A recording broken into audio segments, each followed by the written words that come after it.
Hello friends, ಎಲ್ರಿಗೂ ನಮಸ್ಕಾರ. ನಾನಿವತ್ತು ಸಿಂಪಲ್ ಆಗಿ ಚಿಕನ್ ಗ್ರೇವಿ ಮಾಡ್ಕೊಂಡಿದ್ದೀನಿ. ತುಂಬ ರುಚಿಯಾಗಿದೆ, ತುಂಬ ಟೇಸ್ಟಿಯಾಗಿದೆ.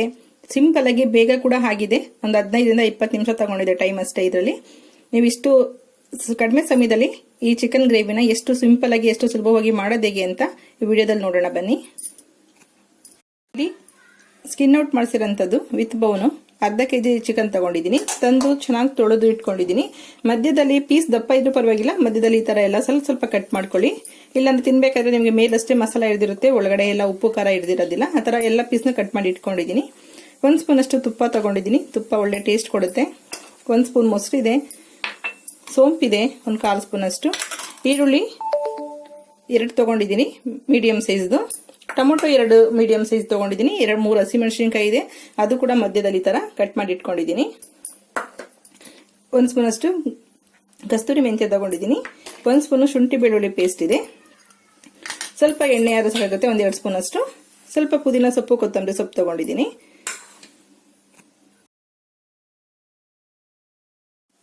ನಾನಿಲ್ಲಿ ಮಸಾಲಾದಲ್ಲಿ ಸ್ವಲ್ಪ ಉಪ್ಪು, ರುಚಿಗೆ ತಕ್ಕಷ್ಟು ಸ್ವಲ್ಪ ಹಳದಿ ಪುಡಿ ತಗೊಂಡಿದ್ದೀನಿ. ಇದು ತೇಜು ಚಿಕನ್ ಮಸಾಲ 1 ಸ್ಪೂನ್ ಅಷ್ಟು, ರೋಸ್ಟೆಡ್ ಜೀರಿಗೆ ಪೌಡರ್ 1/2 ಸ್ಪೂನು, ಧನಿಯಾ ಪುಡಿ 3/4 ಸ್ಪೂನ್ ಅಷ್ಟಿದೆ, ಖಾರದ ಪುಡಿ 3/4 ಸ್ಪೂನ್ ಅಷ್ಟಿದೆ, ಇದು ಗರಂ ಮಸಾಲ 1/4 ಸ್ಪೂನ್ ಅಷ್ಟಿದೆ, ಮೆಣಸಿನ ಪುಡಿ 1 ಸ್ಪೂನ್ ಅಷ್ಟು ಕುಟ್ಟಿ ಈಗ ತಾನೇ ಪುಡಿ ಮಾಡಿ ಇಟ್ಕೊಂಡಿದ್ದೀನಿ. ನಿಮ್ಗೆ ಇಲ್ಲಿ ಖಾರಕ್ಕೆ ನಾವು 1-2 ಹಸಿಮೆಣಸಿನಕಾಯಿ ತಗೊಂಡಿದ್ದೀನಿ. ಇದೇನು ತುಂಬಾ ಖಾರ ಇಲ್ಲ. ಸ್ವಲ್ಪ ಹಳದಿ ಪುಡಿ, ಖಾರದ ಪುಡಿ ಮತ್ತೆ ಮೆಣಸಿನ ಪುಡಿ, ಸ್ವಲ್ಪ ಚಿಕನ್ ಮಸಾಲದಲ್ಲಿ ಸ್ವಲ್ಪ ಖಾರ ಇದೆ. ಹಾಗಾಗಿ ನಿಮ್ ಖಾರ ಎಷ್ಟು ಬೇಕೋ ನೋಡ್ಕೊಂಡು ಹಾಕೊಳ್ಳಿ. ನೀವು ಹಾಕೊಳ್ಳೋಣ. ಬೆಣ್ಣೆ ಕೂಡ ಹಾಕೊಳ್ಬಹುದು, ಅದು ಕೂಡ ಚೆನ್ನಾಗಿರುತ್ತೆ. ಸ್ವಲ್ಪ ಸೋಂಪು ಹಾಕೊಳ್ತಿದ್ದೀನಿ. ಈಗ ಈರುಳ್ಳಿ ಹಾಕೊಳ್ಳೋಣ.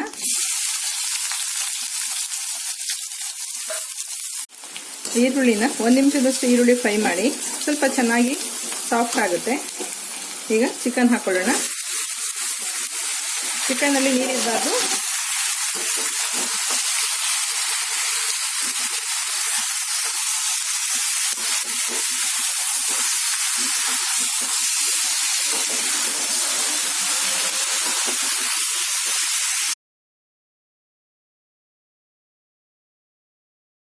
ಶುಂಠಿ ಬೆಳ್ಳುಳ್ಳಿ ಪೇಸ್ಟ್ ನಲ್ಲಿ ಕೂಡ ಉಪ್ಪಿದೆ, ಹಾಗಾಗಿ ಉಪ್ಪನ್ನ ನೋಡ್ಕೊಂಡು ಹಾಕೊಳ್ಳಿ.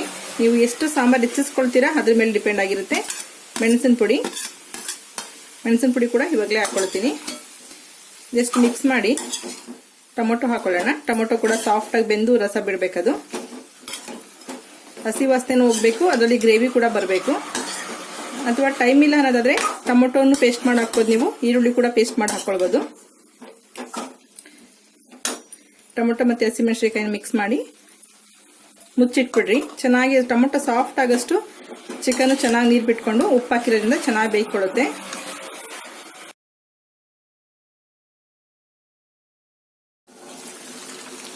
ಟೊಮೊಟೊ ಸ್ವಲ್ಪ ಸಾಫ್ಟ್ ಆಗಿದೆ, ನೀರು ಕೂಡ ಬಿಟ್ಕೊಂಡಿದೆ ನೋಡಿ. ಈಗ 1-1.5 ನಿಮಿಷ ಆಗಿರೋದಷ್ಟೇ ಟೊಮೊಟೊ ಹಾಕಿ ಶುಂಠಿ ಬೆಳ್ಳುಳ್ಳಿ ಪೇಸ್ಟು. ನೀವು ಈರುಳ್ಳಿ ಜೊತೆಗೇನೆ ಶುಂಠಿ ಬೆಳ್ಳುಳ್ಳಿ ಪೇಸ್ಟ್ ಹಾಕೊಳ್ಬೋದು, ಆದರೆ ಚಿಕನ್ ಇನ್ನು ಸ್ವಲ್ಪ ಬೇಯಬೇಕಲ್ಲ, ಹಾಗಾಗಿ ಇವಾಗ ಹಾಕ್ತಾ ಇದ್ದೀನಿ. ಮೊಸರು ಹಾಕೊಂಡಿದ್ದೀನಿ. ಮೊಸರಲ್ಲಿ ಮೆಂತ್ಯ ಕಾಳು ಮಿಕ್ಸ್ ಆಗಿದೆ. ನಾನು ಹಾಲಿಗೆ ಮೆಂತ್ಯ ಹಾಕಿ ಕಾಯಿಸೋದ್ರಿಂದ ಮೊಸರಲ್ಲಿ ಕೂಡ ಮೆಂತ್ಯ ಆ್ಯಡ್ ಆಗಿರುತ್ತೆ. ಏನು ಆಗಲ್ಲ, ಅದು ಟೇಸ್ಟ್ ತುಂಬಾನೇ ಚೆನ್ನಾಗಿರುತ್ತೆ.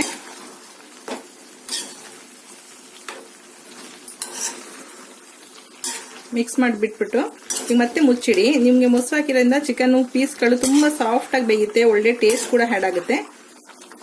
ಆದಷ್ಟು ನಾಟಿ ಟೊಮೊಟೊ ಏನಾದ್ರು ಹಾಕೊಂಡ್ರೆ ಮೊಸರನ್ನ ಅವಾಯ್ಡ್ ಮಾಡಿ, ತುಂಬಾ ಹುಳಿ ಆಗ್ಬಿಡುತ್ತೆ. ಓಕೆ, ಈಗ ಚೆನ್ನಾಗಿ ಮಿಕ್ಸ್ ಆಗಿದೆ. ಚಿಕನ್ ಸ್ವಲ್ಪ ಸಾಫ್ಟ್ ಆಗಿ ಬೇಯಲಿ ಅಂತೇಳಿ ಸಿಮ್ ಮಾಡಿ ಇಟ್ಟಿದ್ದೀನಿ. ಅಷ್ಟರಲ್ಲಿ 2 ಮುದ್ದೆ ಕೂಡ ರೆಡಿ ಆಯಿತು, ಅನ್ನ ಕೂಡ ರೆಡಿ ಆಗಿದೆ, ಅಷ್ಟರಲ್ಲಿ ಚಿಕನ್ ಕೂಡ ರೆಡಿ ಆಗಿದೆ. ನೋಡಿ ಚೆನ್ನಾಗಿ ಬೆಂದಿದೆ ಚಿಕನು. ಈಗ ಮಸಾಲ ಎಲ್ಲ ಹಾಕೋಣ. ಮೆಣಸಿನ ಪುಡಿ ಮತ್ತೆ ಹಸಿಮೆಣಸಿನಕಾಯಿ ಯಾವಾಗಲೇ ಹಾಕಿರೋದ್ರಿಂದ ಖಾರ ಕೂಡ ಹಿಡಿದಿರುತ್ತೆ.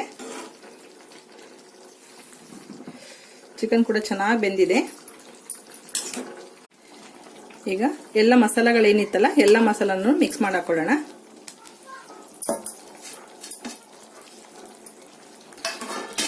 ಸ್ಟವ್ ಸಿಮ್ ಮಾಡ್ಕೊಂಡಿದ್ದೀನಿ.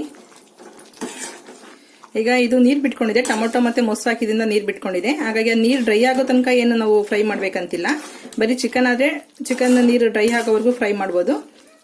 ಚೆನ್ನಾಗಿ ಮಿಕ್ಸ್ ಮಾಡಿಬಿಟ್ಟು ಮುಚ್ಚಿಟ್ಬಿಟ್ಟು ಸ್ವಲ್ಪ ಮೀಡಿಯಂ ಫ್ಲೇಮ್ ಮಾಡ್ಕೊಳ್ಳಿ. ತುಂಬಾ ಗಟ್ಟಿ ಇದ್ರೆ ನೀರೇನಾದ್ರು ಕಮ್ಮಿ ಬಿಟ್ಟಿದೆ ಅಂದ್ರೆ ಸಿಮ್ಮಲ್ಲಿ ಫ್ರೈ ಮಾಡ್ಕೊಳ್ಳಿ.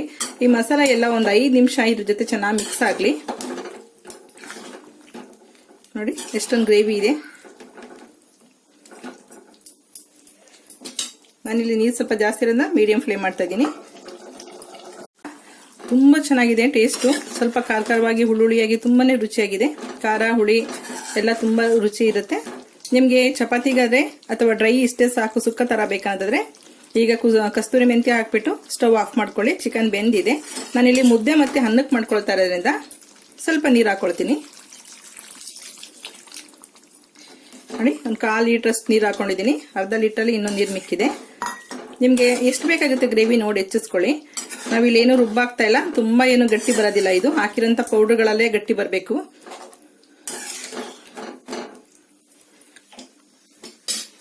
ಈಗ ನಾನು ಸ್ವಲ್ಪ ಪುದೀನ ಸೊಪ್ಪು, ಸ್ವಲ್ಪ ಕೊತ್ತಂಬರಿ ಸೊಪ್ಪು ಹಾಕೊಳ್ತೀನಿ. ಇನ್ನು ಸ್ವಲ್ಪ ಲಾಸ್ಟ್ ನಲ್ಲಿ ಹಾಕೊಳ್ಳೋಣ, ಫ್ಲೇವರ್ ಚೆನ್ನಾಗಿರುತ್ತೆ. ಕಸ್ತೂರಿ ಮೆಂತ್ಯ ಕೂಡ ಕೊನೆಯಲ್ಲಿ ಹಾಕೊಳ್ಳೋಣ. ಚಿಕನ್ ಬೆಂದಿದೆ. ಸ್ವಲ್ಪ ಮಸಾಲ ಜೊತೆ ಈಗ ನೀರೆಲ್ಲ ಆ್ಯಡ್ ಮಾಡಿದೀವಲ್ಲ ಎಲ್ಲ ಮಿಕ್ಸ್ ಆಗಬೇಕು. ನೀವೀಗ ಉಪ್ಪು ಖಾರ ಟೇಸ್ಟ್ ನೋಡಿ. ನಿಮಗೆ ಉಪ್ಪು ಕಮ್ಮಿ ಆಗಿರೋ ಕೂಡ ಆ್ಯಡ್ ಮಾಡ್ಕೊಳ್ಬಹುದು. ಖಾರ ಕಮ್ಮಿ ಆಗಿರೋ ಹಸಿಮೆಣಸಿನಕಾಯಿ ಅಥವಾ ಮೆಣಸಿನ ಪುಡಿ ಅಥವಾ ಖಾರದ ಪುಡಿ ನಿಮ್ಗೆ ಏನ್ ಬೇಕು ಅದನ್ನ ಹಾಕೊಳ್ಳಿ. ಮೀಡಿಯಂ ಫ್ಲೇಮ್ ನಲ್ಲಿ ಒಂದು 5 ನಿಮಿಷ ಕುದಿಸ್ಕೊಳ್ಳೋಣ.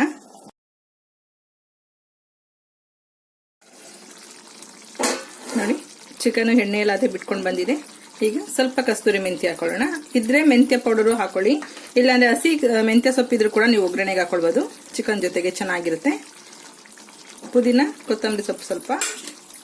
ನಾನ್ ವೆಜ್ಗಳಿಗೆ ಪುದೀನ ಹಾಕಿದ್ರೆ ತುಂಬಾ ಚೆನ್ನಾಗಿ ಡೈಜೆಷನ್ ಆಗುತ್ತೆ. ಸ್ಮೆಲ್ ಕೂಡ ತುಂಬಾ ಚೆನ್ನಾಗಿರುತ್ತೆ. ನಾವಿಲ್ಲಿ ಚಿಕನ್ ನಾನು ಎನ್ಸಿಲ್ಲ, ಹಾಗಾಗಿ ಡೈರೆಕ್ಟ್ ಆಗಿ ಒಗ್ಗರಣೆ ಹಾಕಿದೀವಿ. ಆದಷ್ಟು ನೀವು ಸಿಮ್ನಲ್ಲಿ ಮಾಡ್ಕೊಳ್ಳೋಕೆ ಟ್ರೈ ಮಾಡಿ. ಒಳಗಡೆ ಎಲ್ಲ ಚೆನ್ನಾಗಿ ಮಸಾಲ ಹಿಡಿಯುತ್ತೆ. ಇಲ್ಲಾಂದ್ರೆ ಮೇಲೆಲ್ಲ ಮಸಾಲ ಕೋಟಿಂಗ್ ಇರುತ್ತೆ, ಒಳಗಡೆ ಎಲ್ಲ ಹಸಿ ಅನಿಸ್ತಾ ಇರುತ್ತೆ. ನಾನಿಲ್ಲಿ ಸ್ವಲ್ಪ ಆದಷ್ಟು ಸಿಮ್ಮಲ್ಲೇ ಮಾಡಿರೋದ್ರಿಂದ ತುಂಬಾ ರುಚಿಯಾಗಿದೆ. ಒಂದು 4 ಮೆಂಬರ್ಸ್ಗೆ ಸಾಕಾಗುತ್ತೆ ಒನ್ ಟೈಮ್ಗೆ. ಇದು ತುಂಬಾನೇ ರುಚಿಯಾಗಿದೆ. ನೀವು ಚಪಾತಿ, ಅನ್ನ, ದೋಸೆ ಕೂಡ ತಿನ್ಬೋದು, ಇಡ್ಲಿ ತಿನ್ಬೋದು, ಮುದ್ದೆ ತಿನ್ಬೋದು. ನಿಮ್ಗೆ ಯಾವುದಕ್ಕೆ ಕಂಫರ್ಟಬಲ್ ಅನ್ಸುತ್ತೆ ಅದಕ್ಕೆ ನೀವು ಮಾಡ್ಕೊಳ್ಳಿ ಫ್ರೆಂಡ್ಸ್. ಈಗ ರೆಡಿ ಆಗಿದೆ. ಸ್ಟವ್ ಎಲ್ಲ ಆಫ್ ಮಾಡ್ತಾ ಇದ್ದೀನಿ. ಚಿಕನ್ ಕೂಡ ತುಂಬಾ ಚೆನ್ನಾಗಿ ಸಾಫ್ಟ್ ಆಗಿ ಬೆಂದಿದೆ. ನೋಡಿ ಚಿಕನ್ ಕೂಡ ತುಂಬಾ ಚೆನ್ನಾಗಿ ಸಾಫ್ಟ್ ಆಗಿ ಬೆಂದಿದೆ. ಸ್ಪೂನಲ್ಲಿ ಕಟ್ ಮಾಡಿದ್ರೆ ಹಿಂಗ್ ಕಟ್ ಆಗ್ತಾ ಇದೆ ನೋಡಿ. ಚಿಕನ್ ಬೇಯಲಿಲ್ಲ ಅಂದ್ರೆ ಆದಷ್ಟು ಸಿಮ್ ಮಾಡಿ ಬೇಯೋದಿಕ್ ಬಿಡಿ. ಚಿಕನ್ ನಿಮ್ಗೆ 80% ಬೆಂದಿದೆ ಅಂದ್ಮೇಲೆ ನೀವು ಮಸಾಲ ಹಾಕೊಳ್ಳಿ. ಯಾಕೆಂದ್ರೆ ಮಸಾಲ ಪುಡಿ ಹಾಕಿದ ತಕ್ಷಣ ಚಿಕನ್ ಗ್ರೇವಿನೆಲ್ಲ ಅದು ಅಬ್ಸರ್ವ್ ಮಾಡ್ಕೊಳ್ಳೋದ್ರಿಂದ ಗಟ್ಟಿ ಆಗುತ್ತೆ. ಅವಾಗ ಚಿಕನ್ ಬೇಯೋದಿಲ್ಲ. ಆದಷ್ಟು ಚಿಕನ್ ಬೇಯಿಸ್ಕೊಂಡು ನೀವು ಮಾಡ್ಕೋಬೇಕಾಗುತ್ತೆ. ಚಿಕನ್ ತುಂಬಾ ಚೆನ್ನಾಗಿ ಸಾಫ್ಟ್ ಆಗಿ ಬೆಂದಿದೆ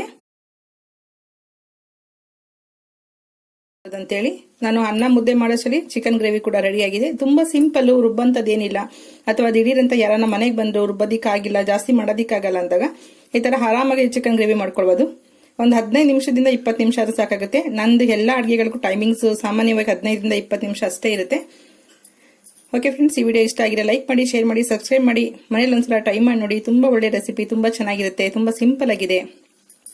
ಓಕೆ ಬಾಯ್.